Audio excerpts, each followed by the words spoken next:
up, everybody? I'm in the process of changing this bike into a 10-speed. Why? I don't honestly know why. Just for fun. Just because I had some parts laying around. And I don't really think this bike needs an 11-speed drivetrain. Also to bring you content.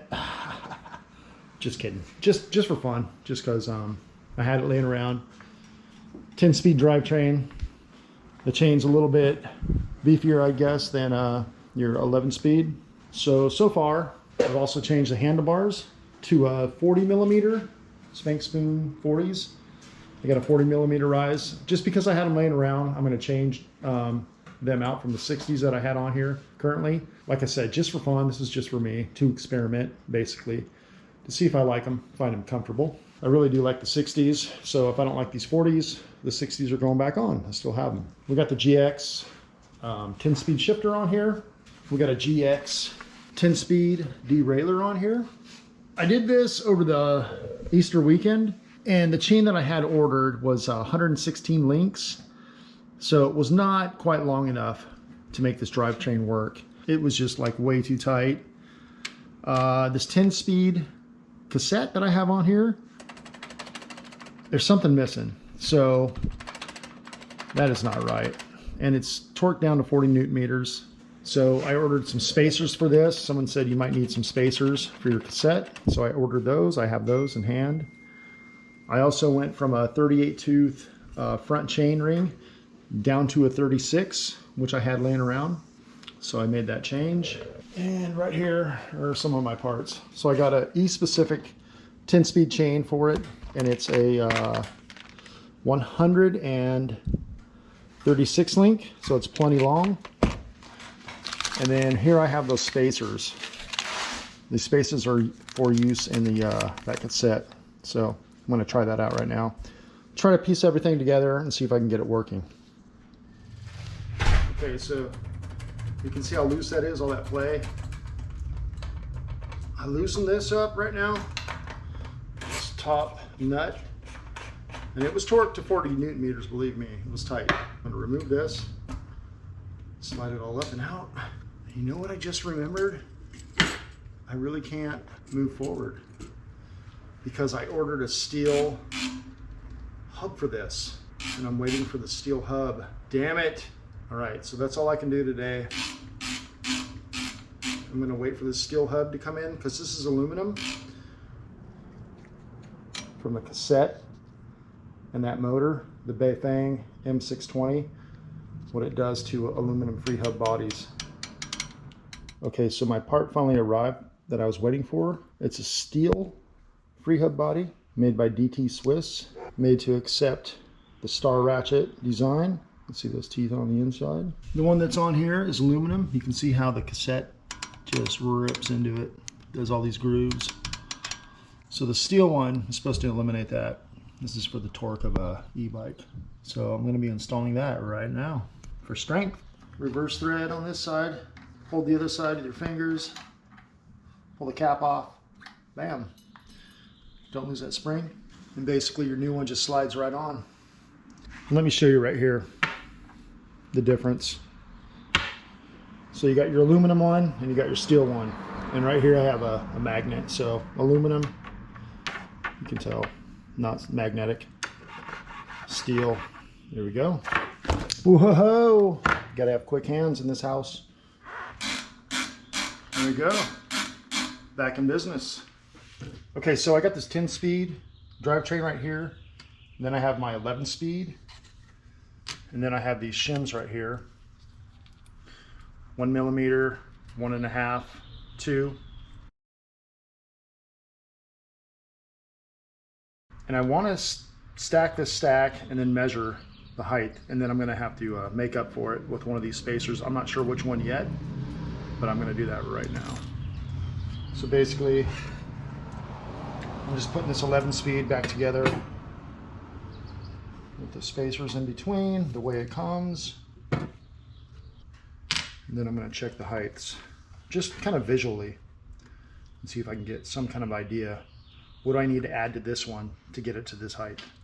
I don't know if you can tell just by visually looking at it, but I think I'm going to go with a 2 millimeter addition. What do you guys think? I'll try that. See if it'll get the wiggle out of the 10-speed drivetrain. These go on behind your cassette right here. They sit right in there, and they'll take up that slot, hopefully. That's at least what somebody told me, so I'm gonna try that. All right. I'm gonna drop in this 2mm spacer right down onto here.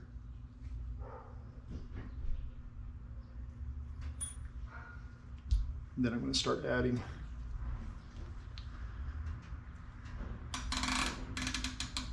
It's all lined up.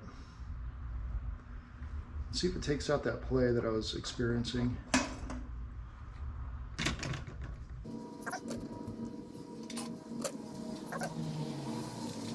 And a lot of people are asking why I'm doing this. Is there a benefit from going from 11 speed down to 10?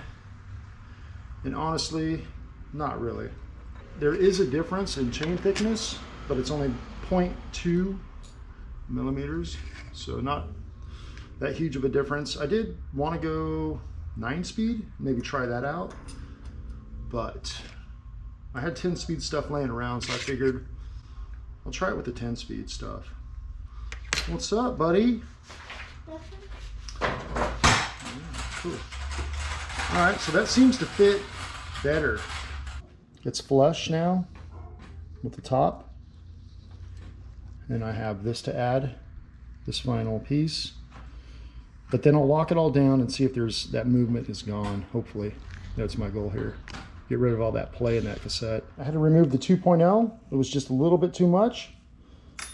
I went down to the 1mm spacer, and this right now is just hand tight, you know, with the lock ring tool. Just hand tight, and before this was super wobbly and loose. Look at it now, solid. That's it, no movement at all whatsoever. And I still got to torque this down to 40 Newton meters, so sweet, we took care of that problem. So yeah, if you got a loose wobbly cassette, spacers, that's the ticket. All right, and I used a 1mm spacer. I got these on Amazon. Risk is the company, made in China, of course. But thanks to one of my fellow Rockstar Rebel Riders Facebook followers, he suggested these spacers. You know who you are. He's got a crazy name. I can't even repeat it. It's like Chicksbar, Alabama, something. But yeah, thanks a lot for that suggestion, man. I appreciate that. This is all a learning experience for everybody, especially the Rockstar. This bike has no manual.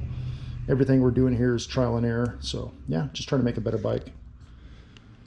And really, I didn't use a torque wrench. I just used a big ass 15-inch crescent. Put quite a bit of weight on it. It takes 40 Newton meters, which is 354 inch-pounds. So quite a bit. But look at that. Solid, no movement, no wiggle at all. All right, let's get it on the bike now with that new chain. My 11-speed old chain.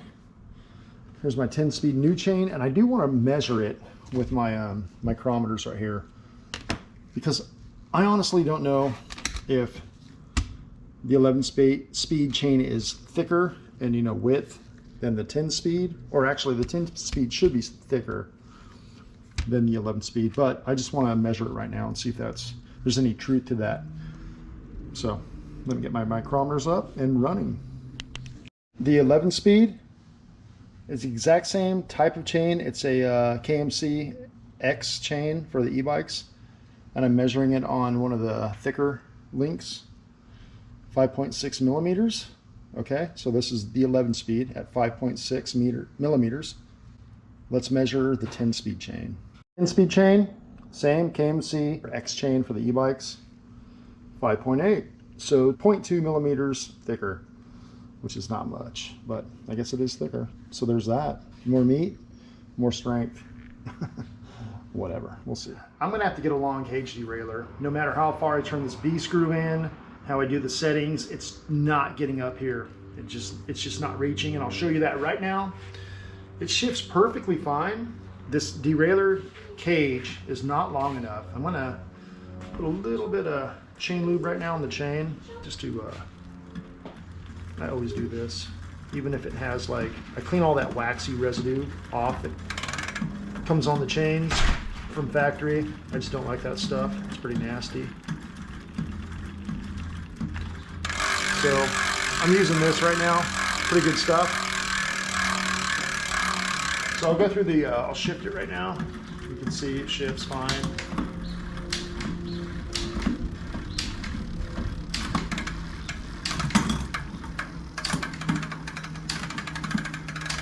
And that's the last click. It's just not getting on that, the tallest up here. And I'll show you right now. This thing is stretched as far as it'll go. So I'm gonna have to get a longer cage derailleur for it. Anyway, luckily these 10-speed derailleurs they're fairly cheap because they're kind of not obsolete, but you know, no one really uses them too much anymore. So yeah, this is gonna have to be like a part 2, part 3, whatever part I'm on. So trying to make this 10-speed work.